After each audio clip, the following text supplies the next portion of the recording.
Hello and welcome to End Goals, an LCMS Youth Ministry podcast. I'm host Reverend Mark Kiesland, and I'm with DCE Julianna Schultz. We are here to bring parents, church workers, and lay leaders discussions and resources to help your youth ministry meet its end goal, which is young people who are disciples of Jesus Christ for life. Today, we're going to talk about ministry in the face of drug and substance use and addiction. We're continuing our discussions on difficult issues in youth ministry, and today we're going to talk about drug and alcohol abuse and addiction.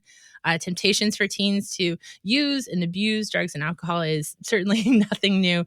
We've seen that for many, many years. But new laws around marijuana use, access to new and maybe even terribly dangerous drugs like the synthetic opioids we've been hearing about in the news can cause new questions, new realities, and real concern.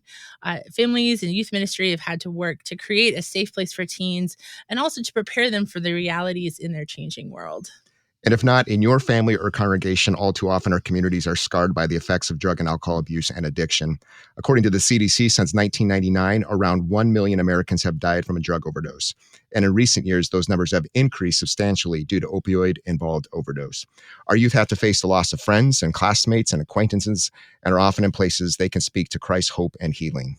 So there's a lot that we could talk about with this, lots of things we could talk about when we talk about drug and alcohol use. And today we're going to focus in on addiction. And anyone who has been impacted by that knows that addiction is painful for the person going through it, for their family, for their friends, and for the many others who are impacted. We pray Christ's healing and hope for those individuals that they might find recovery and support. And in the midst of that struggle with addiction, we hope that our congregations, and particularly our youth ministries, can be a place of warmth, challenge, and grace. To help us talk more about this is Reverend Brian Earl.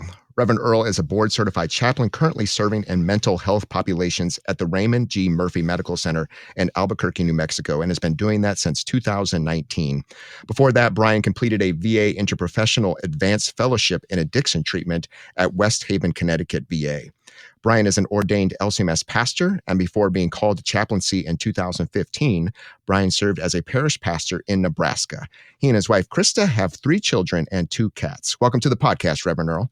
We got to hear about you briefly in the intro, but tell us something more about your vocations, your roles in ministry, and other things that bring you joy. So I work as a chaplain in kind of the mental health populations, inpatient and outpatient here at the hospital, which does bring me a lot of joy. It's hard, but there's something satisfying or joy-bringing to be with people who are suffering, try to kind of be loving with them and suffer with them. Mm-hmm. In that moment, like Paul says, weep with those who weep, laugh with those who laugh. Mm-hmm. And also just to see, there is hope. There is possibility to change, to improve, to work through trauma and addiction and life and find meaning, to find God, to find community. So that brings me a lot of joy. Mm-hmm. My kids, I would say, they are probably the next big thing. They bring me a lot of, it's weird, joy is coupled with frustration and tiredness. It's not separate. It's I'm delighted, but I'm also frustrated and angry and nervous and all at the same time, right? So maybe that's the analog to youth ministry. I don't know, or life. Yeah. The weather's great, so come down and visit, especially compared to St. Louis now. Right. Albuquerque is cold, but it's not.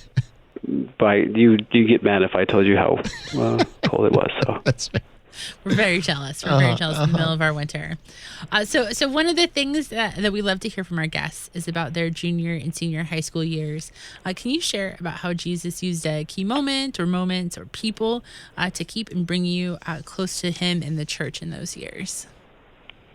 One of the most pivotal experience was being involved with a youth retreat called Teens Encounter Christ, and Mark, you mentioned that that's in St. Louis circles, yes. right? Yeah. And wonderful modeling of grace and the basics of Good Friday, Holy Saturday, resurrection. Mm-hmm.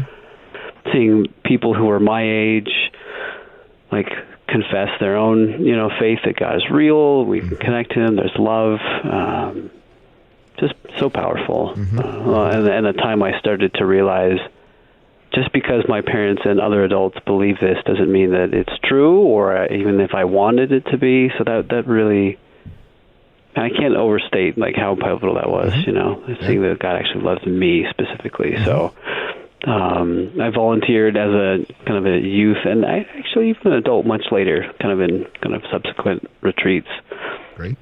Secondly, right around that time, there was a guy he still is. At the time, he was in his 40s, he's in his 60s now, doing kind of the Bible study ministry for the folks that fell between the cracks. So they weren't involved with the parochial school. They weren't in high school proper. They didn't have kids, and so they're kind of like, maybe they were in college, maybe they weren't, but he's like, well, who's going to love them? Like, they need to be involved too. And so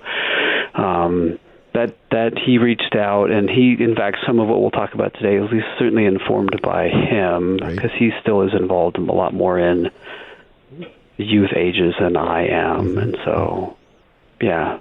That's great. That's great. Well, we are so thankful for you to come on as a guest to discuss how we can minister to those who are struggling with a substance addiction or affected by maybe another person's addiction. And one place we wanted to start is just basics on how do we as Lutheran Christians understand drug or alcohol abuse and addiction through the lens of sin, repentance, and grace. Right. So, I think that's a good lens, and it's also, I think, like, more complex than that. So there are elements of will and sin, right, to make a choice. I don't know of any cases. I know of someone who would be forced to start using a substance. Like, that could happen. But like the way that chemicals alter the brain sometimes just permanently, it's not so simple. So there's a couple ways of thinking about it, right? The simplest way, I need this is the caveat before we actually start talking about like this type of thing. So anything I say, I do work for the federal government. So anything that I'm saying here is like entirely my opinion. No way represents the VA, the Veterans Health Administration, the federal government. This is just me, Brian Earl, my own experience and knowledge. And I also told Mark and Julianna, like, I would agree to speak to this with the caveat that, like, I don't feel like I know a lot about youth ministry. Like, I was a youth once, and I do, try, but I do know some about addiction, so I'm glad to speak to what I know and not to what I don't. So addiction, biological system. So obviously, I guess for me, a brief definition about addiction. Addiction is a combination, this is my summary of a lot of stuff, is physical dependence on some kind of substance or behavior, and then increased tolerance to said behavior. So if I drink one glass of beer and I get my buzz, in a month's time, if I keep doing that, I may need 2 glasses and so on, right? So the tolerance will go up. That alone is not addiction. That's just what happens to our bodies as they adapt to substances. However, the addictive part comes in, or at least psychologically we'd say addiction is when those substances and behaviors start to interfere with how we ought to be or how we want to be. So is it affecting my values? Am I going against my morals in order to follow these things? Am I, and does it escalate? Is my ability to control lessen? So all these factors are coming in. That being said, so thinking about addiction in the simplest terms, I don't know how much you edited my spiral mind, but you'll figure it out. So really, this is how I think, is I've written about this. There's a inter-Lutheran publication called Caring Connections. I'm figuring the two of you will put this link in, connected to the podcast. And we did an episode on the opioid epidemic back in volume 15, 2018, number 3. And I think I said a lot of what I will say here a lot more succinctly than I may be able to do today. So I refer to that, pastoral care and the opioid epidemic. But another way of summarizing the complexity of the addictive process is, if we think about our brain, which is most of what happens in our body is connected to the brain, all of it is a stop system and a go system. So there's parts of our brain, like the prefrontal cortex primarily, that says stop. Hey, stop. Let's think about this. Is this a good idea? Maybe this is too much. There's kind of that regulation and higher reasoning. Now, and there's a go system that's primarily like the limbic system, so memory and pleasure and excitement and things like that. So many substances will weaken the stop system. They'll kind of shut that thing down. So they're like, well, I don't need to think through what I'm doing. And they'll fuel the go system. They're like, oh, so I have less and less ability to say no or to stop when it's enough or it's not safe because it feels good. And so the go system kind of is going overdrive. So there's certainly an element of will, but then like the biology gets mixed in too, that people are less able to feel pleasure outside of the addictive process, like the addictive behaviors, and the pleasures feel great, and again, they're less able to say no, and so it kind of becomes a vicious cycle in which, you get sucked into a funnel. So that being said, there is another article on that same issue of caring connections by a guy named Chris Cahill. Don't know him, but it's called Reflections on Being a Prodigal Pastor, and he reflects on part of the stigma, right, with addiction is, well, why don't we just stop? Why don't you just stop? I could stop. Uncle Joe doesn't have to drink a whole case of beer or whatever, but why do you have to drink? And so one of the things I remember from this article was, well, isn't this how sin is? Like, who can stop sinning? Like, I can't stop. Like, there's some things that I have stopped, yes, but there's always more. Like, there's no end to the sin that I can find. Like, even as we mature, right? And so I think there is a helpful lens to say, like, if your problem is not substance A or B, if it's not heroin or if it's not alcohol or cigarettes or, gambling, pornography, video games, if it's not that, it's probably something else. So, who are we to throw stones, like... Yeah. No. And certainly drug and alcohol abuse isn't new. It's always been something we've been concerned about. So why is it something that we should be paying attention to in the lives of teens or members of our congregations today?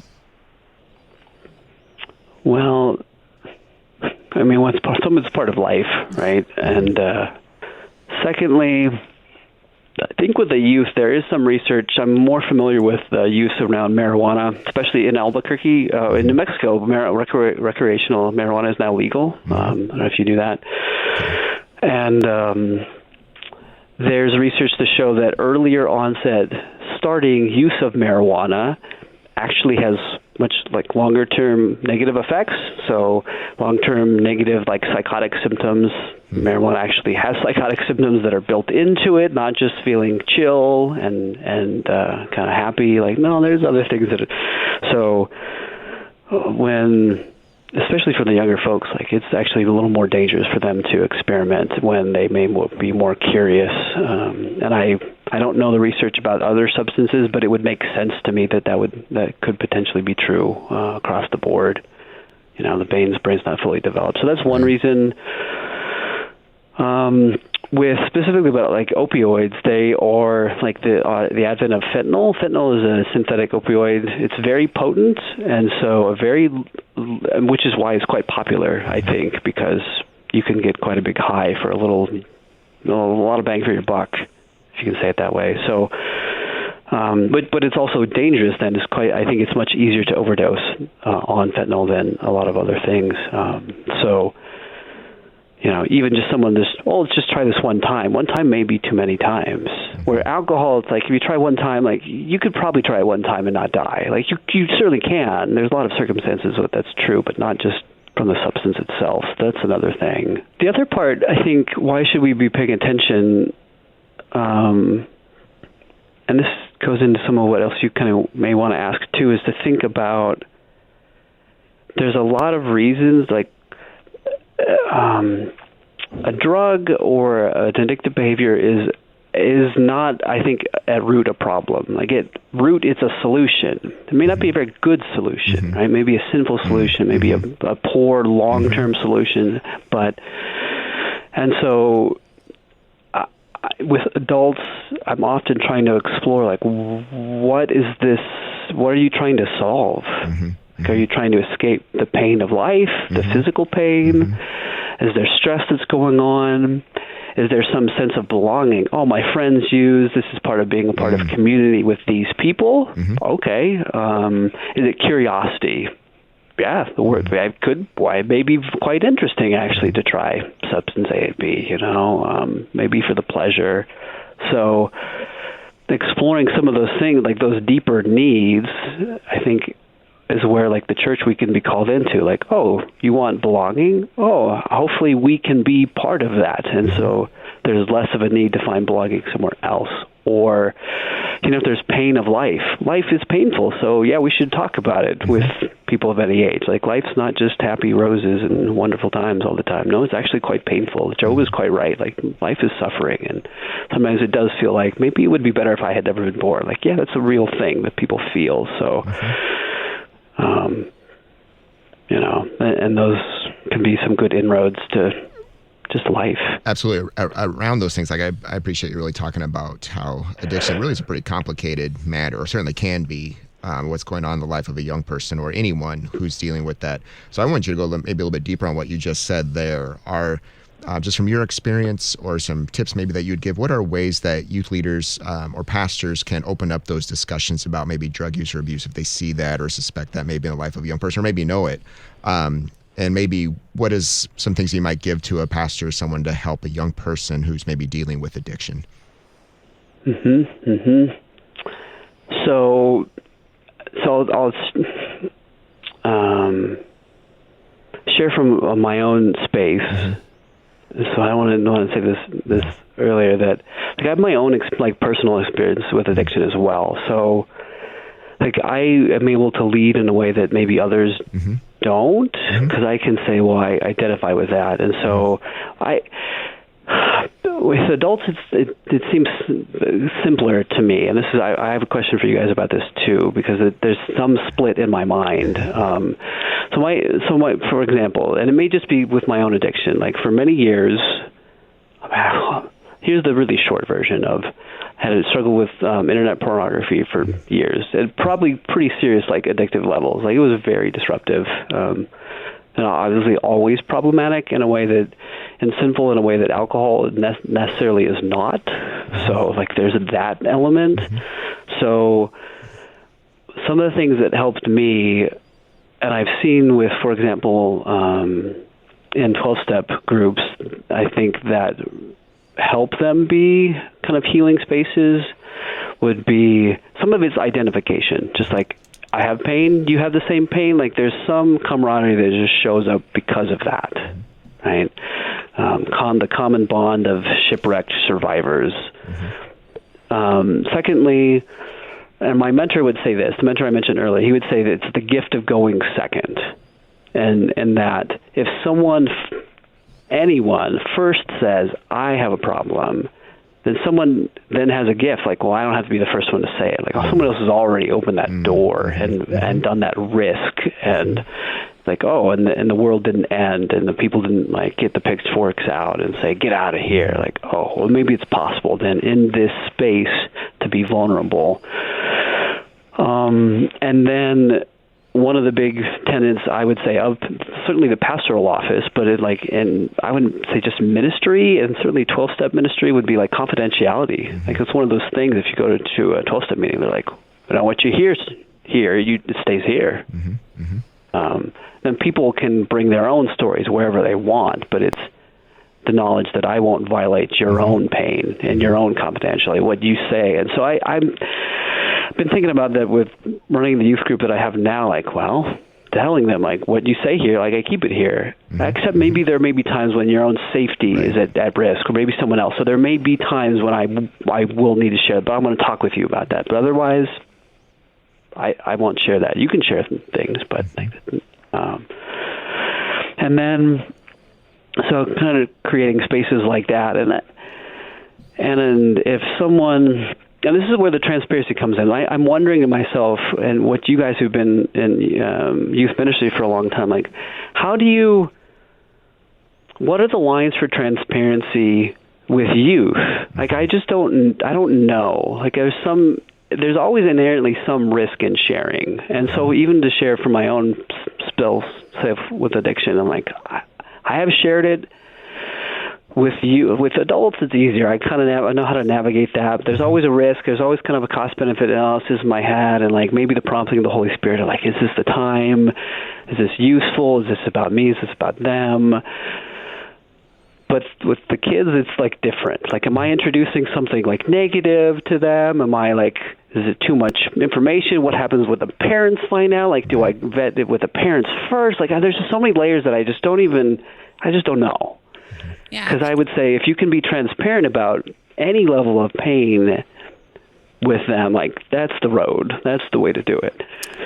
Yeah, I do. I mean, I think the things that the questions you're asking are the questions that any adult leader needs to be asking as they think about how they're sharing. I mean, the first thing, I certainly would encourage is to say, you don't share a story of something that you haven't dealt with yourself, right? You need to have processed that and be in a healthy, steady place, offered confession and absolution that you feel confident that you've worked through whatever that issue is.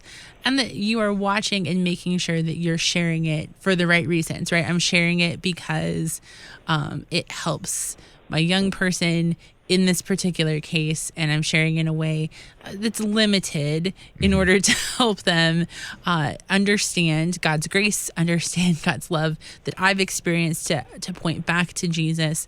And when it's doing those things, I think it can be really helpful and be done with really good boundaries, but not so that I seem cooler than I am or to somehow, if I tell this story, then somehow now I'm going to have a connection or an end to this young person. Really, I think those stories we talk about the power of telling your own personal stories in healthy youth ministry, but always in a way that points back to Jesus and his grace and the ways that we've experienced that, and even sharing some of the painful things that have happened because of choices that I've made can be really helpful. And so, I think that's really helpful. And we hope that there are adults in these young people's lives who have experienced God's grace and redemption from difficult situations, including addiction of all kinds. And so, yeah, thanks for asking those kinds of questions, because I guess, again, we hope that the congregation is a place of healing and grace, and there are people for whatever reasons, like you talk about. There's a lot of reasons why somebody might be drawn to that, or find themselves in a struggle with addiction, or families even touched by addiction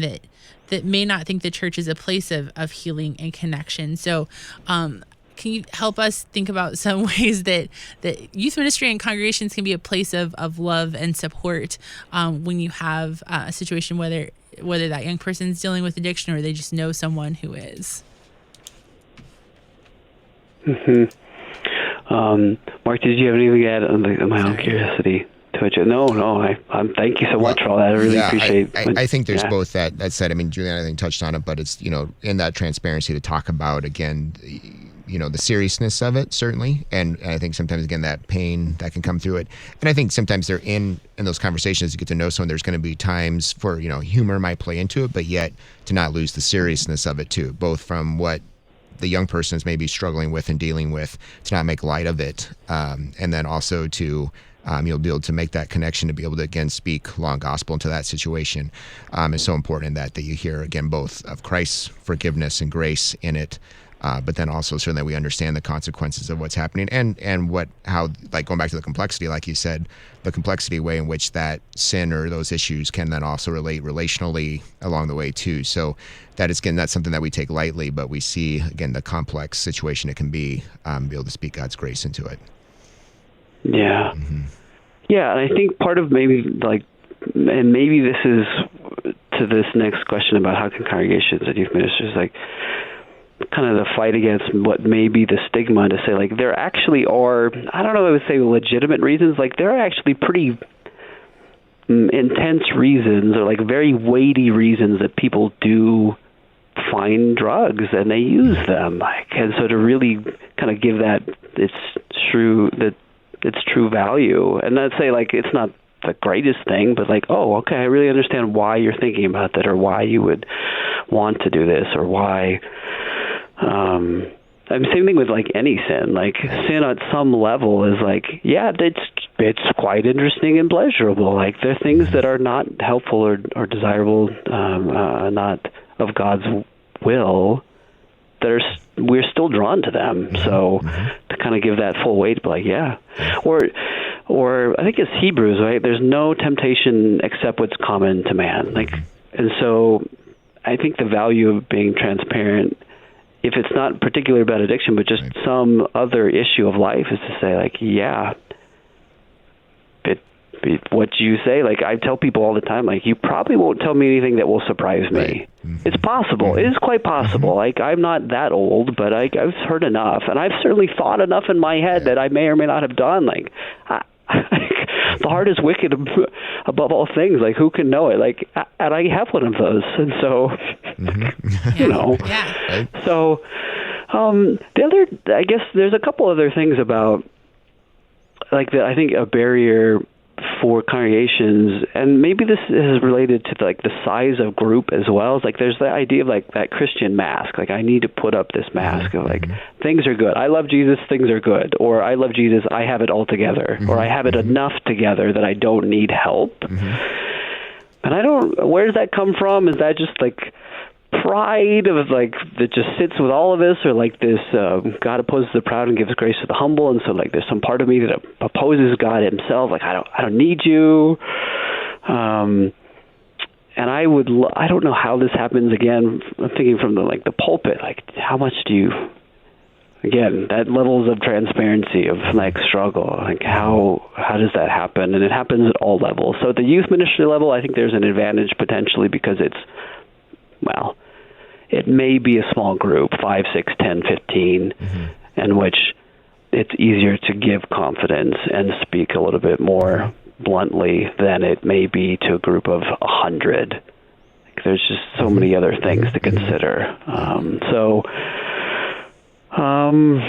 other part I wonder, too, is about kind of vague or generic use of law and gospel. And so this is the corollary that I would think of. So I used to do, when I was in St. Louis, I would lead these groups for 20 to 30 veterans dealing with addiction. They're all adults, they're in their 20s, anywhere from like their 30s to their 60s.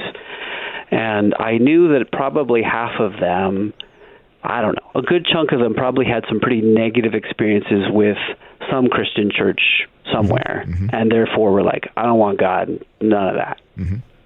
So I would do this group on occasion, and I don't know where I picked this up. Somebody else taught me like to be very specific. And so I would talk about kind of the spiritual moral injury that can happen at the hands of God's people. And so I would say, hey, if you've ever experienced kind of abuse at the church, if someone's hit you, pulled at you, spit at you, pushed you, said names, called you down, guilted you, shamed you, like I would list out very particular things and not just say, if someone did you bad.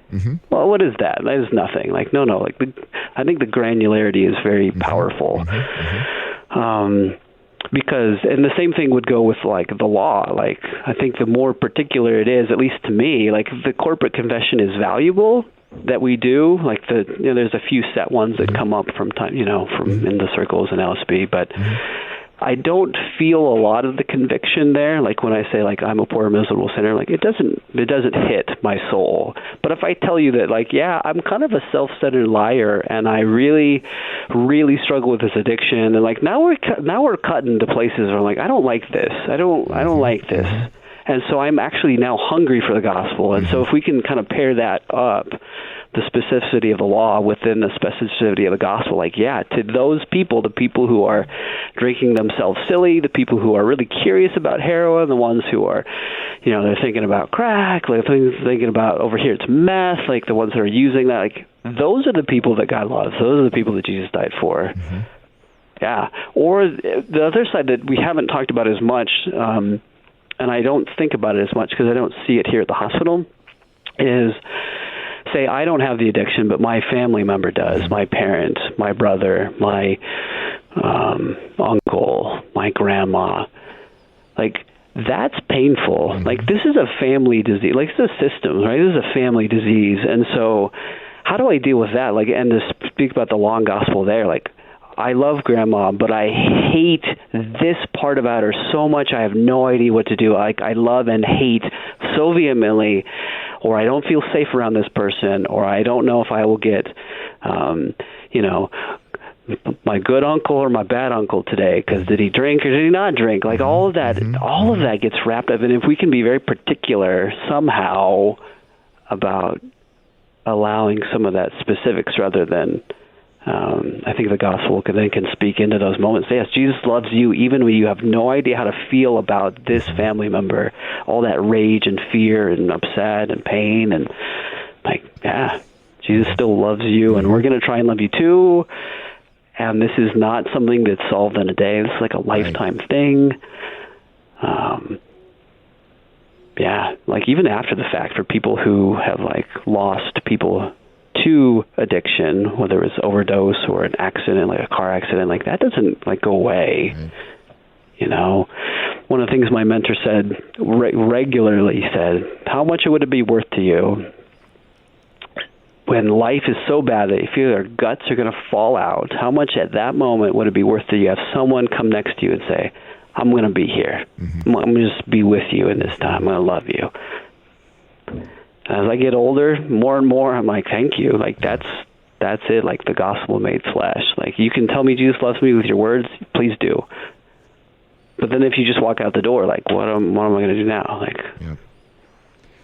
I got to think, one thing that would be, just talking about that youth ministry in that situation, very much be find those people who can be those mentors, who can be those people to step into those times and to show that patience at times. Like, you're going to have maybe a young person who's really wrestling and going through some difficult times where there might be different acting out of that and just the confusion around that. So find people who have that patience to not bring judgment, but care and grace into those times. And to be able to, like you said, be able to be there in those times when just someone maybe to talk to, but continue to show up for them. And that certainly takes a special level of dedication. But we pray again that we have congregations that have people that are willing to do that. And like I said, maybe out of reaction out of someone, grace shown to them in those times too, that they're able to show that to another young person going through that churches take those courageous steps to show that care. Right. And you asked this question in another way, Mark, John, I don't know who, but it was about, what's it say, how to encourage youth leaders to build capacity for themselves in youth ministry, that space. And for me, I loved that phrase because it reminded me, like, this is something, certainly God gives it to us, but also, like, we work at it. Right. Like, what's Paul saying? Like, we equip the saints. Yeah. Well, but they're saints. Well, yeah, but they're not necessarily equally equipped. So, like, maybe they need to be equipped, Or what Peter says of, like, the word is good for training us up in righteousness and every good deed. So, like, there is an element of growing and learning and practicing and striving.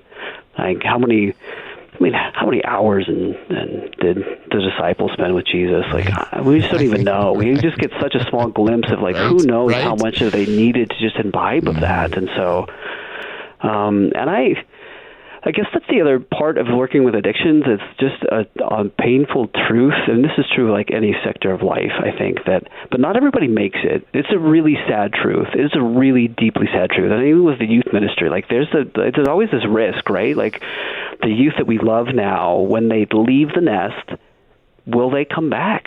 They may not. Isn't that terrifying? That's absolutely terrifying. And so do I open up my heart to the possibility that all this love I'm going to pour out, that I see reflected right back to me, or I don't, because maybe they're, stoic and I don't know what's going on, and maybe they just walk. Maybe that for any number of reasons they just walk away, and like to say, like, that's the heart of God. Like, God just pours it out, right.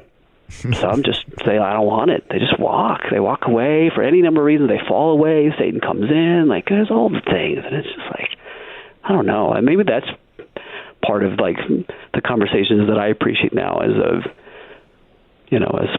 providing spiritual care, is that someone just be able to be really blunt about, like, the pain and the risk and the joy and the hope, like, all together. Like, can't separate that out. There's no guaranteed success. There's things that will help more likely than hurt, but Yeah, thanks for that. And you talked about building that capacity and those resources that are there. Anything that you would say for resources you might point adult leaders to or pastors to around these topics that, again, build that capacity or resource them in their ministry to families and young people? Right. So there's, again, I'd go back to that article, one that I wrote, but also there's some other pastoral folks reflecting on the issue of the opioid epidemic in that issue, which I think, I'm just one person. I did find out, just today I was kind of reviewing the article, and that there's another article about addiction that the Caring Connections put on back in 2010. It's volume 7, number 4. It's entitled Pastoral Care and Addictions. Haven't read a single word of any of it, but I would hunch that there's probably some good things in there, given just by the titles alone and the desire to, the mystery of addictive illnesses, effective pastoral responses to addictive illness. So that's one thing.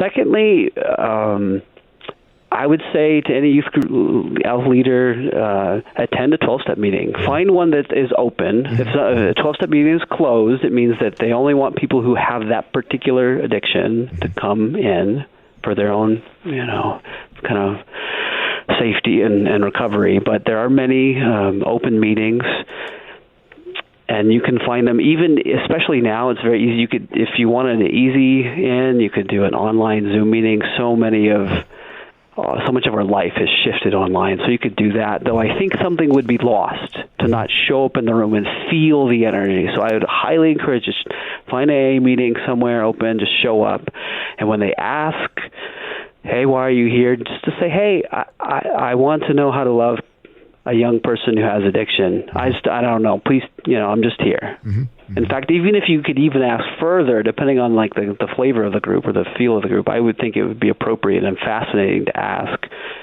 would someone after this meeting just talk with me for a few minutes about how I can better love someone in my life who's dealing with what you have dealt with? And I bet there would be at least one person who would say, yes, we would be delighted to help someone not go through the pain that would bring someone, to that space. The other part, there's the flip side. So I'll use AA because it's just the most prolific. So AA is the one for the folks who themselves are dealing with the alcohol problem. There is Alateen. So particularly for teens, and I don't know how you would navigate like contacting them, but anyways, you can find that information online. But there's Al-Anon. So since this is a family illness, right? Al-Anon is for the loved ones of the addict, right? So I don't have a problem with alcohol, but my family member does, and that bothers me. So actually now it's my problem because, and so most substances or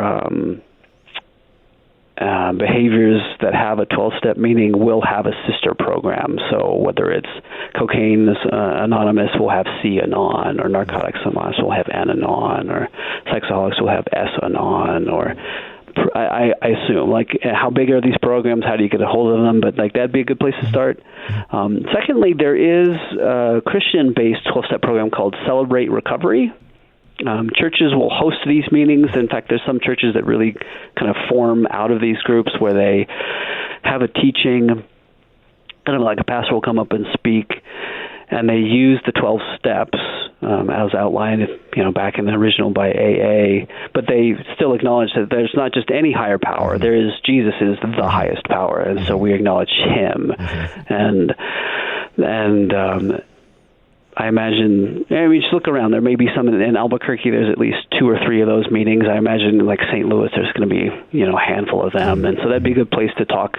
And anyone involved in that, I think, would be great to interface with about how do you talk about the grace of Jesus to this addiction process specifically. And then we'll split up. They'll meet generally as a group, and then they split up into their particular specific addictions. So that'd be a good resource. There's one other thing I was going to say, and where was it? Build capacity, any other resources? I guess the other thing, here's last thing. This is more like a mental framework to think about pain, that some of us, and this shows up in the 12-step literature all the time, that eventually the pain of the addiction got so bad that that's what brought people to God. Like, they were so broken that they're like, I can go nowhere else. I must have God or I will die. And so I don't know, like, how much do you imagine that for, like, maybe your own kids or the youth that you're working with, like, the pain that they're going through? Like, God can use that. Like, it's not that we excuse the bad behavior, it's not that we excuse the pain or, like, what people are doing to them, but, like, how do we give up that control? Like, well, I can't control all circumstances for these people, let alone myself, and so I just have to trust that God will work and I can do my part. And, like, I don't know, it's more of a, not a resource, more of a mindset, frame of being. Mm-hmm. Yeah. Because you're absolutely right. For this and for many of the other things that we've been talking about in this series, right? A lot of it is doing what we can and then trusting that God is at work and has his hand in all of these things as we navigate through them, and that we can love young people well in all of the ways that we can do that. But ultimately, God has much more love for them and is guiding them back to himself every day. So we could certainly talk more about this, but thank you so much for spending the time and helping us think through this and think about some resources that we can use. We'll certainly link to those in the show notes, but thank you so much for joining us. Yeah, thank you for having me. It was a pleasure. It was a pleasure. Well, certainly we know that addiction is not a simple issue, right? No. Much like the other things that we've talked about in this series, right? It's hard to compress into 30 minutes for a youth leader all the different complexities that come with mental health issues, or we're going to talk about some other topics, but in this case, in addiction. And truly, a lot of what it comes down to is making sure that we have environments and opportunities in our youth ministries to love people, to love young people, and to show grace to them, but also to give them that open door that says, hey, this is a space where we can talk about really hard things. Right. And one of those really hard things might be alcohol, drugs, or whether that's for that young person or whether that's someone in their family, their friends, their outside systems, right? To give them a place of belonging and safety to start having those conversations. Yeah, I appreciate, again, Pastor Earl's talk of just the complexity of how even that can get started, and for us, again, be a place where there's grace and ability to discuss that. And I think, may not look the same in every youth ministry, but I mean, I think to try to find those people who, when you do have young people walking through this, whether it's them themselves or the family, to really have maybe some dedicated time to make sure that they are checking in, see them at church, praying for them, caring for them, because it's a really difficult thing. And I think somewhere that presence can be so important in the life of a young person. And addiction, much like when we talk about mental health issues, is not something where, it's going to somehow go and be solved, right? And then, okay, now we don't need to talk about it again. Exactly. A solution has been found, and this person will never struggle with that again, right? It's more a question of how are we helping them to navigate whatever the next step is in their recovery process, in their sobriety process, and what that looks like. And so being able to make sure that they have access to the professionals that they need, right? Mm-hmm. And certainly knowing the edge of where youth leaders and pastors even can be helpful, and where we need to call in professionals, but also how are we walking alongside them now and in the next thing and in the next thing, and in whatever that has, to make sure that we're putting them back to Jesus. Absolutely. I do also appreciate this note, and I think, again, it applies to more than just addiction, but particularly there to say one of the scary parts of addiction is not everybody makes it out, and to be able to say we as adults in the congregation, we're going to love our young people incredibly deeply. We're going to point them to the love of God, and we're going to do that in a way where we don't always know the outcome. We don't always know what that's going to look like. It makes me incredibly grateful for all of the youth leaders out there who are loving young people well and deeply, and making sure that they are spending their free time with them. They are spending their vacation with them. They are praying for them at night, and maybe even lying awake at night, wondering about them. That we know that they are loved and cared about, even when we don't know what the next thing is for them, or what that's going to look like 5, 10, 20 years down the road. Yeah.